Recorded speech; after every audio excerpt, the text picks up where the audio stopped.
Welcome to Book Spectrum. I'm your host, Chris Cordani. On Book Spectrum, we bring you both seasoned writers and first-time authors from various professions across the spectrum. Are you an entrepreneur or potential entrepreneur wanting to learn how to negotiate a good contract? Are you looking to negotiate your new job salary? Or perhaps ask for a raise? Are you watching the news these days and wondering what it takes to negotiate agreements on an international level? The art of the negotiation is quite universal, as we'll be learning from our guest on this episode, Jotham Stein, a successful lawyer and entrepreneur and author of the new book, Negotiate Like a CEO, How to Get Ahead with Lessons Learned from Top Entrepreneurs and Executives. Welcome to Book Spectrum, Jotham Stein. Thank you very much. Happy to be here. Great to have you. You're a lawyer who specializes in helping executives and entrepreneurs protect themselves in the corporate world. But what interested you in that particular portion of the legal field? I mean, you could have been a trial lawyer, a copyright lawyer, but why that portion of the field? Well, actually, I do try cases, but sometimes for entrepreneurs and executives. But mostly what I do is help them protect themselves in employment. And when things don't go well, help them on the back end negotiate a separation agreement or some other kind of contract. What interested me is I got into this field totally by chance. When I got out of Stanford Law School, I went to the big law firm in Palo Alto. After a couple of years, I hung out my own shingle and started out as a litigator, litigating contracts. But people and the big law firms realized that after a while, I could probably write a contract to minimize a dispute. And so over time, being in Silicon Valley, I began representing entrepreneurs and executives.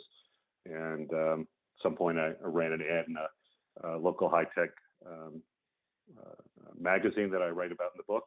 And now 25 years later, I spend most of my time representing, and my firm spends most of our time representing entrepreneurs and executives and people in all stages of employment as well, from the newbie starting out to mid-level managers, all the way up to C-suite executives, CEOs, board of director types, and so forth. As this is your profession at Jotham, you could have kept all these strategies to yourself and your own mentees. What inspired you to write the book, though? Well, I wanted to help people protect themselves in employment, to learn about the employment and business world, and to frankly help themselves keep themselves from getting screwed in employment, which happens all the time. And so I really wrote it to help everybody from the C-suite executive, CEO, all the way down to the newbie employee, know what the employment and business world and environment is like, the good things that can happen to them during employment, the bad and terrible things that can happen, and how to protect themselves and to go into their relationships and business relationships, employment relationships with their eyes wide open. I'm talking with Jotham Stein. He's the author of Negotiate Like a CEO, How to Get Ahead with Lessons Learned from Top Entrepreneurs and Executives. Employment agreements are nuanced and tailored to certain fields at times. Still, anyone looking at signing one of them need to protect themselves. First thing I'd suggest is read that darn thing. I mean, read the whole thing. Why are often people a bit lax in reading the proverbial fine print of an employment agreement? Well, that's a really good question. And I think the answer to that is everybody wants to go into a relationship thinking it's going to work out. And some people, I have lots and lots of clients who come to me, when things are going bad and they've never really read their employment agreement. They don't know what's in it, or certainly with respect to their equity agreements, stock option agreements, restricted stock unit agreements, and so forth. They've never read the fine print. And I think it's because they don't have the knowledge, possibly. Perhaps they're afraid a little bit to read it, but mostly it's because when people start out at a job, they think it's going to go well. They think it's going to work out. When people start out at business, starting a company, they think it's going to work out.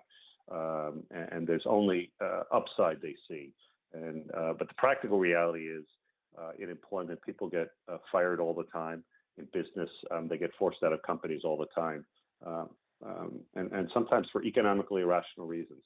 And so that's what I expect. People don't understand, or many people have never been screwed before. So they go into a relationship thinking it's always going to work out, and sometimes it doesn't in the employment and business world. It's a lesson I learned when I was young. My first station I worked at, it wasn't so bad, but I got to work with a television station in the area where I live. And they gave me this contract where, look, the salary wasn't that great either, but considering where it was, I understand that. You're starting out, you're trying to move forward after that, but you get this contract that had this weird non-compete clause. Those are important if you don't want somebody bouncing from your station to another and having your talent poached. But this one required a non-compete if they fire you. Luckily, I read that at age, I guess it was 27, 28, something like that. I read that, and I'm thinking, hey, wait a minute, this doesn't make any sense whatsoever. I brought it to a lawyer friend of mine. I said, nope. If you leave them and go to a rival TV station, you can get into some serious trouble. But if they fire you, well, they break their end of the contract, and it's not worth the paper it's printed on. But they worded it so if they fired you, you would not be allowed to, or they'd come after you. The thing is, you have to understand that some of these agreements also try to scare you, keep you from wanting to negotiate something a little better, or maybe scare you from looking elsewhere when you want to.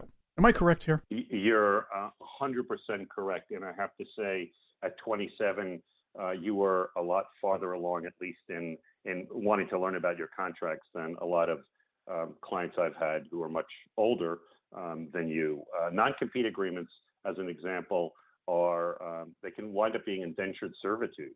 And in some states, they are very strictly enforced, whether you leave or whether you get fired. And imagine someone who has a family and has dependents on them, and they work in not just in the radio field or in the TV field or in the entertainment field. These non-competes are in every field, every kind of job. And in some states, they're so rigorously enforced that people can't leave their jobs because they can't wait around for 6 months or a year or whatever's in the non-compete to get another job somewhere else. And in terms of causing fear, that's absolutely what I say professionally is it's a chilling. They have a chilling effect, even in places where they're not enforceable, or because somebody signs one of those and they want to leave and they come to a lawyer like me and I say, well, that's probably not enforceable, but you could get sued. You might win, but I might win it for you, but it's going to cost you a bunch of money. And so person thinks, well, I can't afford to go because this company, my employer now, who I want to leave and have a much better opportunity, they can't afford to do that. They can't take the risk. And actually, I write about that in my book. There's a section and some stories on non-competes.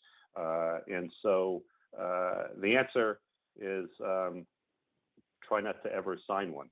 But the practical side is company won't employ you in many states without it. Then there's the other possibilities. There's certain states that they're unenforceable. Non-competes are unenforceable. And because it is indentured, like California, for example, is one place. Oklahoma is another place. But what's happening over time, fortunately, is we're seeing more and more states reducing the power of non-competes. Jotham Stein is with me on Book Spectrum. The book's Negotiate Like a CEO, How to Get Ahead with Lessons Learned from Top Entrepreneurs and Executives. Executives, you write this in the book, executives are considered from the outside looking in as pretty sharp biz people, Jotham. You, however, do reveal they quite often get taken advantage of by their company. Where's the disconnect here between that perception and reality, where we think, hey, these executives always know what they're doing, but then maybe they just kind of skip along or again, miss something when it comes to the employment agreement? They don't always know what they're doing. Entrepreneurs and executives don't always know what they're doing, just as many people out there who are getting into employment, no matter how skilled they are, don't always know what they're doing.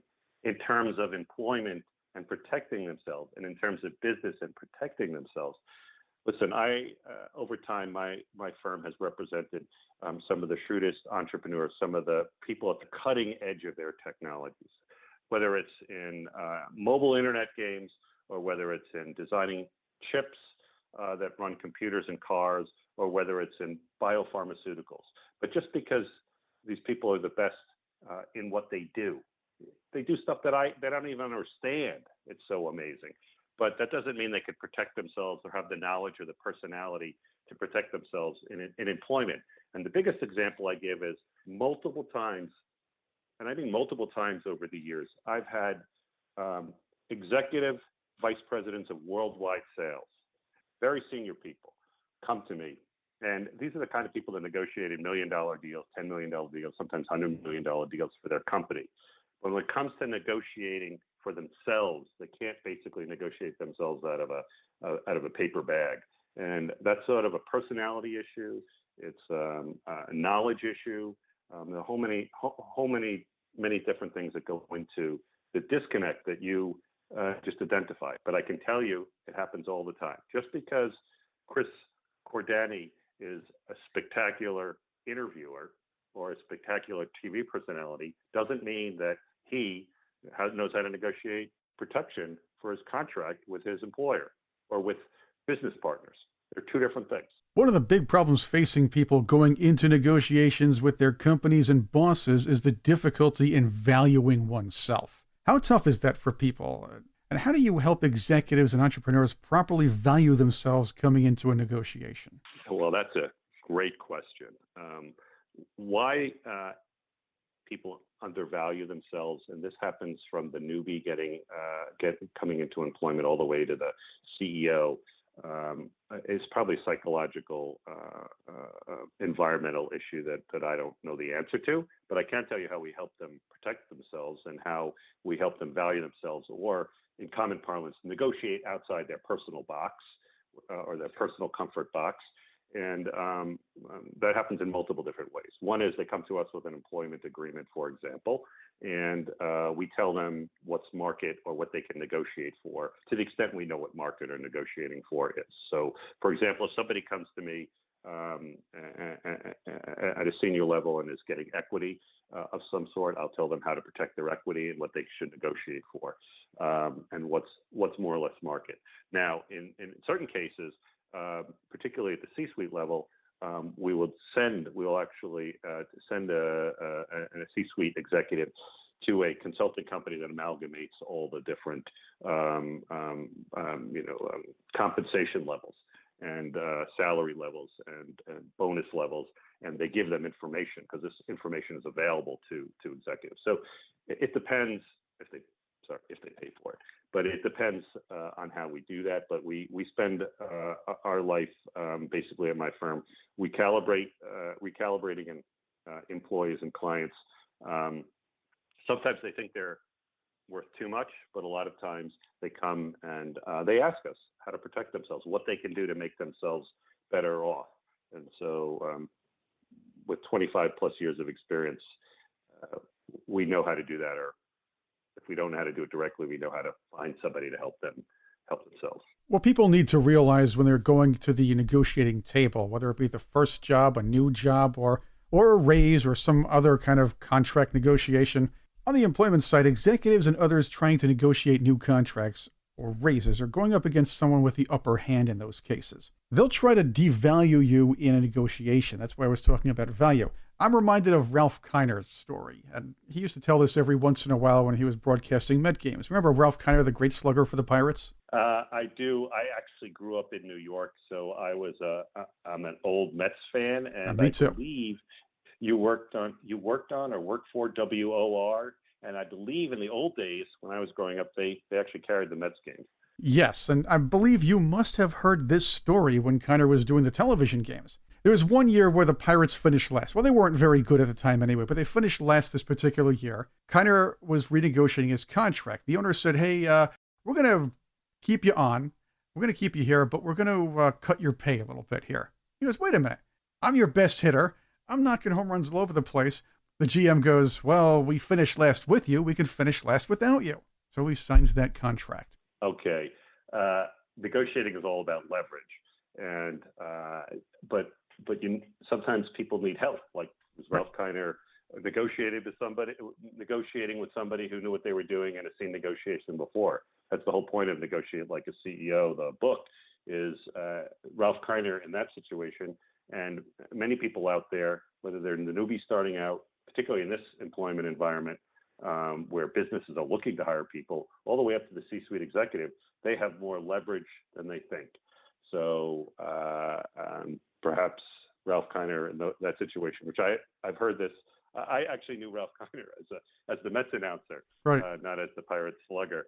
And this kind of situation happens all the time as well. And one of the things you need to do is get good advice from people who negotiated before, and those can be for a reader of my book, it could be their friend,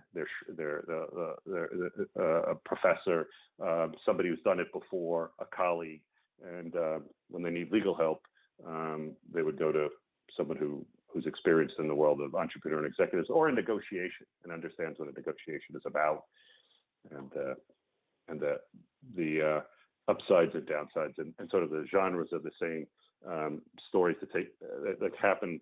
The employer or the business person will often do exactly what you just said, which is try to put down, either directly or indirectly, the person across the table from them, in this case Ralph Kiner, but whoever's doing the negotiation, to try to get a better deal for the company. Happens all the time. On Book Spectrum with me is Jotham Stein. He's the author of Negotiate Like a CEO, How to Get Ahead with Lessons Learned from Top Entrepreneurs and Executives. Confidence is key, though, and that's the big one. You have to go in there, and even if you don't have it, you have to feign that confidence. You have to just get in there and not let them see you sweat a little bit, or not let them break your confidence. But as I said before, these guys on the other side of the table know the tricks. How do you suggest, and I know you have a lot of this in the book, so maybe just a little bit of the Reader's Digest version of this. How do you suggest somebody keep their confidence up and not lose it heading in and in the middle of a negotiation? My biggest advice is you should always look out for number one. You should always look out for number one in an employment negotiation, and that's the individual, the person doing the negotiation. You should always be confident, and if you have to, go over the bullet points of why you're confident in who you are in a negotiation.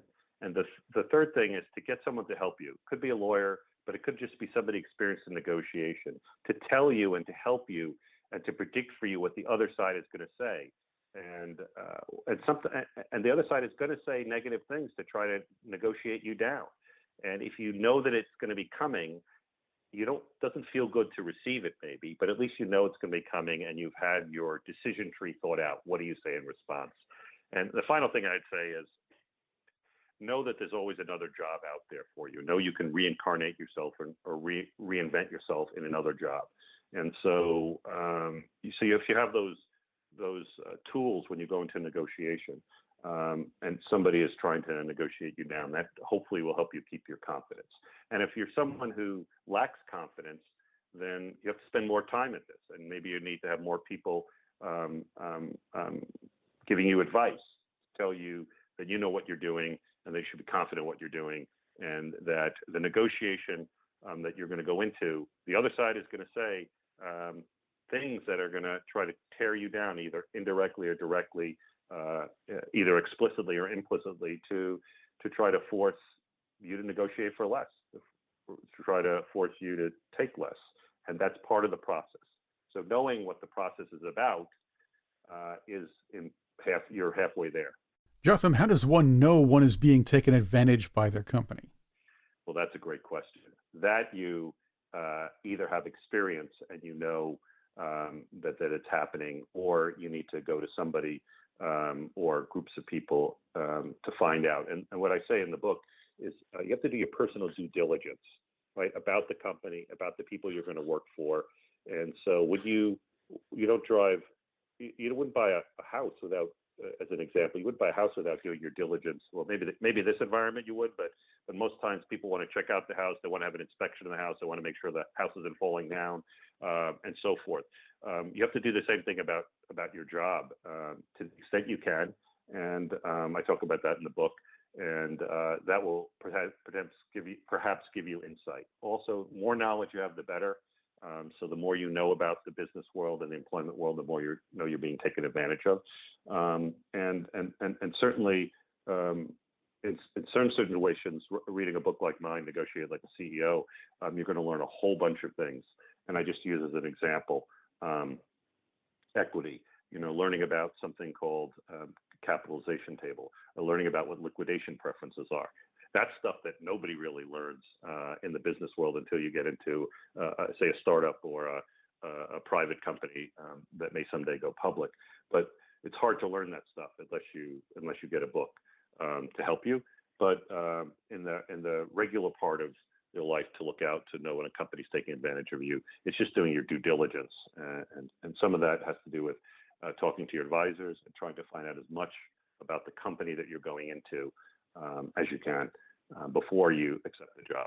Jotham, you highlight 59 fictional entrepreneur and executive experiences throughout this book. That's one of the things that sets this apart from regular, hey, you can negotiate like a good negotiator books. This offers some examples, some role play ideas, that sort of thing. I have to know, how much of them are derived from your own experiences or those of people you worked with or know? They're all derived from my experiences.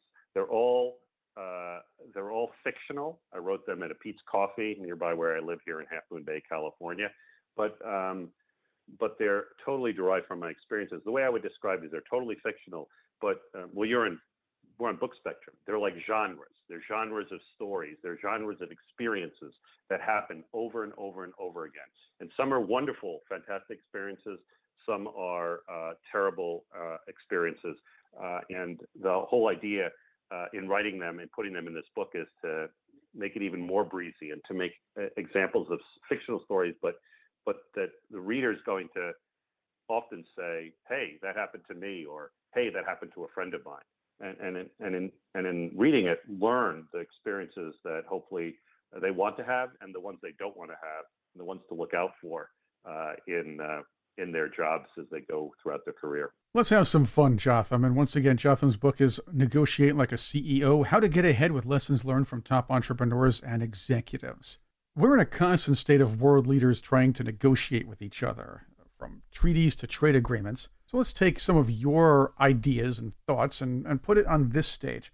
Let's talk about some of the principles in your book which will be effective when it comes to the international stage, whether it would be a trade agreement or maybe de-escalate an international incident. Negotiating in employment or the business that I described, those terms are, it's just like negotiating any other contract, any other deal, any other international agreement, except that the widget being negotiated is the person's labor. And so the tools are the same. You want to know the people you're negotiating with. You want to know about the leverage and understand the leverage for one side has or the other side has. And you want to know about the life cycle of a negotiation and where you are in the life cycle. So an international agreement or of one type or another, even on a world or international level between countries, you have to understand where you are on a life cycle of a negotiation. So and in that you're able to determine when you should speak directly, when you should speak indirectly, when you should go for certain terms, when you should keep your mouth shut, and when there's a time to give a bottom line. So the principles are the same for my book, and so I could negotiate many contracts, international contracts, many different kinds of contracts. Doesn't have to be an employment agreement or an executive or entrepreneurial agreement, with using the sort of techniques and the information that I describe in the book. Jotham, what are the most important things, or a couple of them? Because there are a lot of important things you want people to take away, but what are a couple of the most important things you would like your readers to take away from this book? One is protect yourself in employment if you have any leverage or ability to do so. Because when people enter an employment, entering a job relationship, they always think things are going to go well, but often or sometimes they don't. We hope they go well, but protect your bottom line. Negotiate if you can for what I call a professional prenuptial agreement. So if things go wrong on the back end, you have a soft landing. You have a payment for separation pay. Perhaps you protect your COBRA payments, medical and dental insurance payments, and you protect your equity.